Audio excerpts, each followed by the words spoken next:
E aí a gente puxa pro lado dos milagres agora, que é o tema que vamos entrar nesse momento. Tipo assim, na sua visão, Jesus caminhou sobre as águas, transformou água em vinho, fez curas através do seu poder, colocou lá o cego para enxergar, o aleijado para andar, curou a mulher que estava com sangramento, o leproso. Como eu citei agora há pouco com o Edson aqui, eu creio que o Antigo Testamento ele é uma sombra para o Novo Testamento, uma figuração. E é como eu disse, Edson, muitas das coisas que aconteceram aqui nem mesmo foram literais. Vamos começar ali pelo tabernáculo que o povo de Israel ergueu como se fosse o local onde Deus se faria presente ali. O tabernáculo ele não foi feito, por exemplo, com madeira, ele não foi feito com pedras, ele foi feito com peles de animais, né? O tabernáculo justamente foi feito com peles de animais porque ele é uma sombra, uma figura ao nosso corpo hoje. A Arca de Aliança representa o nosso coração, onde o Espírito de Deus se faz presente atualmente, algo que não acontecia antes de Cristo falar está consumado ali no Calvário. O ser humano antes vivia no pecado, não conhecia o Espírito, só vivia físico. E é por isso que quando Cristo chegou para Nicodemos e falou, você precisa nascer de novo, ele achou que ele tinha que entrar literalmente no ventre da própria mãe, porque ele enxergava aquilo tudo de forma física. É um dos motivos que João Batista, quando preparou o caminho para Cristo, chegou e falou assim, olha, vocês precisam se arrepender dos pecados de vocês, né? Arrependam-se. Você precisa estar limpo do pecado para nascer de novo, por exemplo. Como é que a gente faz isso? Quer um exemplo? Vamos entrar na água aqui, ó. Jogou a pessoa na água, tirou. Você sentiu o seu corpo limpo? Então, é mais ou menos assim. Você está arrependido, limpo dos pecados que você cometeu e não cometa mais. O batismo nas águas ele foi um exemplo físico. Como eu citei, por exemplo, a parte do pão físico, que significa a palavra. A água que limpa a todos nós do pecado é a palavra também, o ensinamento de Cristo. Quando nós falamos, então, do Antigo Testamento, nós temos algo físico acontecendo para demonstrar o espiritual. O tabernáculo é o nosso corpo, a Arca da Aliança é o nosso coração. Tudo que aconteceu até a igreja primitiva ali, aconteceu de forma física, justamente porque o ser humano não conseguia enxergar o mundo espiritual, que é o que Cristo veio apresentar ao mundo. Ele diz, as minhas palavras, elas são espírito e vida. O físico para nada se aproveita. Então, as palavras dele vieram introduzir, né, batizar as pessoas nesse espírito, que é aquele que realmente faz com que nós possamos alcançar a vida eterna. Todos os milagres que Cristo fez, eles foram milagres físicos. Eu acredito que foram milagres literais, mas com um sentido espiritual, como uma figuração para nós hoje. Por exemplo, uma pessoa que está cega, e Cristo chegava nessa pessoa na época e curava esse cego, representando como uma figuração para nós no espírito atualmente, hoje, é uma pessoa que está presa dentro do sistema religioso, quando escuta uma palavra como essa, por exemplo, entende o espírito, a adoração em verdade e espírito, que o sistema religioso não executa hoje. Eles executam cultos físicos em um templo físico, eles fazem as pessoas ficarem indo de mês em mês, semana após semana, contribuir com o dinheiro, eles vivem um mundo físico fervorosamente. E quando essa pessoa presa nesse aprisco, cega por não enxergar as verdadeiras palavras de Cristo, consegue enxergar essa pessoa por uma palavra como a minha, por exemplo. E muitas pessoas, quando você vê os vídeos que eu faço, em um canal que eu tenho no YouTube que se chama Decifrando as Escrituras, chegou até mim e falam assim, cara, você abriu meus olhos. Essa pessoa, ela passou a enxergar o mundo espiritual. Então, quando o Edson fala, você não faz milagres hoje. Eu não faço milagres literalmente. Mas quando você faz uma pessoa abrir os olhos diante de um engano que ela vivia, ao imaginar que estava seguindo a Cristo, essa pessoa começou a enxergar com os olhos espirituais. Uma pessoa que está paralítica, por exemplo. Ela está presa, ela não consegue caminhar justamente por estarem dentro de um aprisco religioso. E essa pessoa entende a verdade, começa a evoluir espiritualmente falando, desapegar dos bens materiais e passar a compreender verdadeiramente o ensino de Cristo. Esse paralítico passou a andar, ele passou a se mover, ele passou a se movimentar, né? Então, isso é um milagre, fisicamente. Cristo fez milagres Isso é um milagre espiritualmente, desculpa, pessoal. Cristo fez milagres físicos. Todos os milagres tiveram um significado. E eles têm uma representação espiritual hoje. E as pessoas que seguem verdadeiramente a Cristo, que, cara, não tem nada a ver com o sistema religioso atual, elas podem executar esses mesmos milagres ainda hoje, mas de forma espiritual. Sabe por quê? Porque o mundo físico não serve para nada. O que vivifica é o espírito.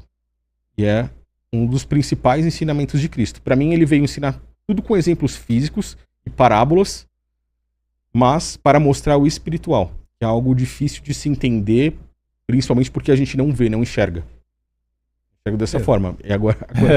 Olha lá. Então tá, né? Beleza. Mas é interessante o Edson passar a opinião dele também. E se quiser, pode me refutar aí, Edson. Tranquilo. Sobre a questão dos milagres, com certeza eles não existem, nunca aconteceram e jamais acontecerão. Quem dera existisse. Eu gostaria que existissem milagres.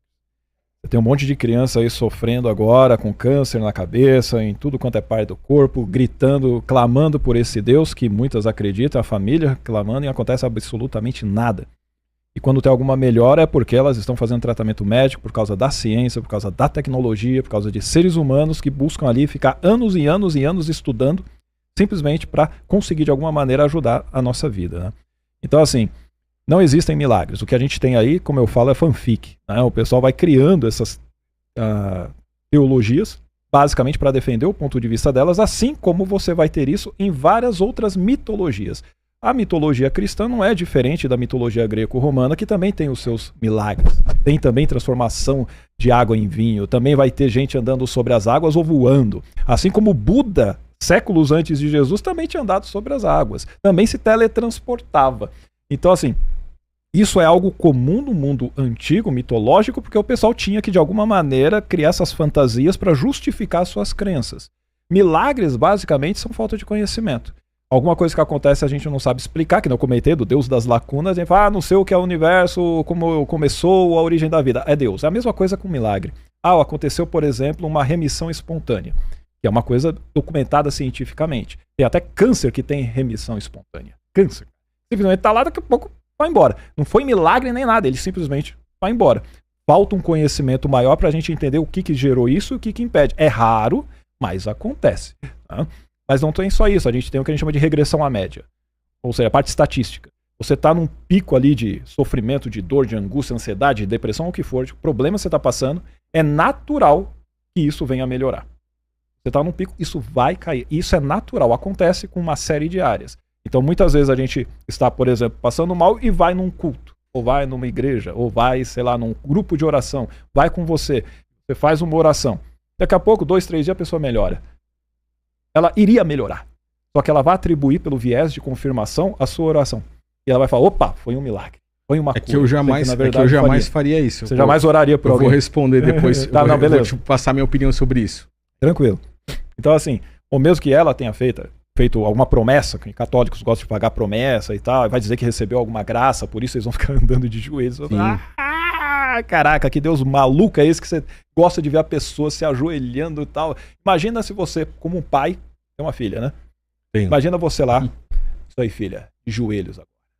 Me adore, me elogie. E não faz não pra você ver o que te acontece, tá? Que eu te queimo eternamente. Vai, adore. Não, é ridículo. Mas Deus, quando é God pode. Você entende? Aí o pessoal, não, quando é Deus não tem problema. Não, isso aí é ridículo, isso é abominável. Essa é uma visão do sistema religioso. Religioso que está na Bíblia. Está na Bíblia. Aliás, diz que toda língua confessará, todo joelho se dobrará e toda língua confessará que Jesus Cristo é o Senhor. Ou seja, ele quer fazer todo mundo se humilhar. Sim. O que é uma abominação, né? Eu não me ajoelharia. Se ele forçasse isso, eu faço uma revolta lá, a gente derruba ele do trono. Seria legal, porque a maior parte ia fazer isso, né? Então, seguinte, voltando aqui no mundo real. Os milagres, você vai ver que qualquer relato de milagre, primeiro, não dá para você pegar e falar, vamos analisar, foi milagre mesmo? Não tem nenhum critério objetivo para você chegar e falar, não, de fato, não tem nenhuma outra explicação que não seja que realmente foi Deus ou a entidade que for que a pessoa acredite, de qualquer religião, que veio e fez tal coisa. Nunca tem isso. E normalmente os relatos de milagres, a pessoa estava no hospital, fazendo tratamento, tomando remédio, passando por tudo quanto é caso, e ela, mas não estava melhorando, mas estava fazendo tratamento, tem coisas que demoram mais tempo para o corpo reagir, e ela iria acabar melhorando, que eu falei, seja por remissão espontânea, pode ser pela regressão à média, pode ser por efeito placebo, pode ser o efeito nocebo, Nome feio, eu sei. Mas assim, é um efeito nocebo, tá ligado, né? Então, o efeito placebo, a galera já sabe, muito documentado na ciência. Você, pela crença de que aquele medicamento vai fazer bem para você, mesmo sendo farinha, a pessoa melhora. Ela cria substâncias químicas específicas que trazem melhora de verdade para a pessoa. Não são todos que têm isso, mas existe, muito bem documentado. Até em grupos controle você faz isso com placebo para saber a eficácia do remédio ou não. E tem o efeito nocebo, que é o contrário. Ou seja, a pessoa acredita que ela vai ser afetada pelo pecado, ou porque o diabo está atrás dela, ou porque alguém fez uma obra contra a vida dela. Ela acredita que aquilo é verdade e ela começa a passar mal. Ela começa a ter problemas que, basicamente psicossomáticos, que vêm sobre ela. Aí ela vai na igreja. Aí fazem uma oração. E aí entra o efeito Hawthorne, que seria basicamente também o efeito da atenção. A pessoa sabe que ela está sendo observada, está sendo cuidada. E tem também a questão da parte de grupo mesmo. A pessoa se sente valorizada. E aí você tem o efeito nocebo. Que a pessoa pega e fala, agora Deus te perdoou do pecado que você fez. Você fez sexo antes do casamento. Ou você pegou e desejou tal pessoa. Você pegou a grana que nem você falou aí. Você fez algo errado, mas você está se arrependendo. Então ela começa a acreditar que aquele perdão vai curá-la. Aí tem o efeito placebo. Tinha um nocebo fazendo ela ficar mal. Tem o efeito placebo fazendo ela ficar bem. Ela atribui isso à fé. Ela vai atribuir isso à religião. E isso é em qualquer parte do planeta. Os hindus ficam indo no Ganges, poluidão lá, e para eles está de boa porque eu vou receber milagre, cara.